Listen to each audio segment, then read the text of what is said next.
President Trump desperately wants to brag about his heroics in Texas.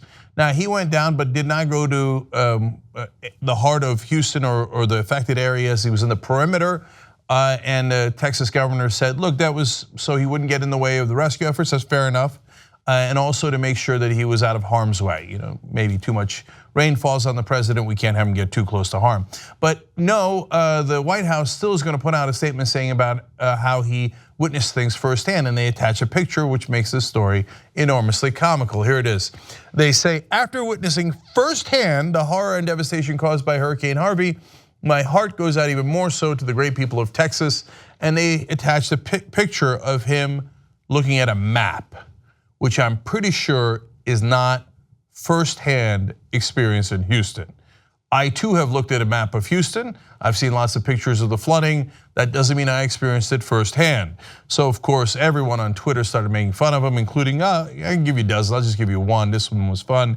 So here's a person who wrote in, here I am witnessing the majesty of the Grand Canyon firsthand. It's amazing. And it's a picture of a Google map. Now, in case you're wondering, wait, now, Cenk, are you sure they are referring to that picture and not when he was down in Texas generally? Well, Sarah Huckabee Sanders, in her explanation of this, pretty much confirmed, yeah, they were talking about looking at the map and talking to other people who had been there. She said, he met with a number of state and local officials who are eating, sleeping, breathing in the Harvey disaster. First of all, a really weird thing to say, but in other words, he met with people who were there.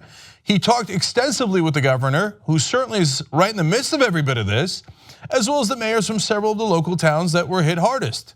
And detailed briefing information throughout the day yesterday, talking to a lot of people on the ground.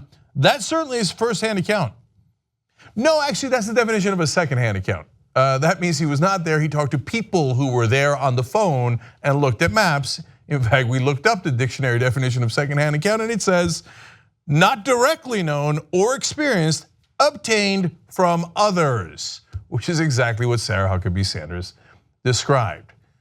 Look, if you're gonna go. If you're gonna go to the heart of it and experience it firsthand, great. He didn't talk to any of the victims when he was in Texas anyway. That probably would have been a decent idea to do. He bragged about the size of his crowds, which was an incredibly shallow, ridiculous thing to do instead of empathizing with the victims when he was down there. But the thing with Trump is that he can never stop digging. He's in a little bit of a hole. He's like, no, hold on, I gotta make this thing larger. It's like, oh, you wanna see my firsthand experience with Houston? Here's me looking at a map. Oh, for Christ's sake, stop digging. If you like this video, you'll love the whole TYT network. Check it out at tytnetwork.com/join.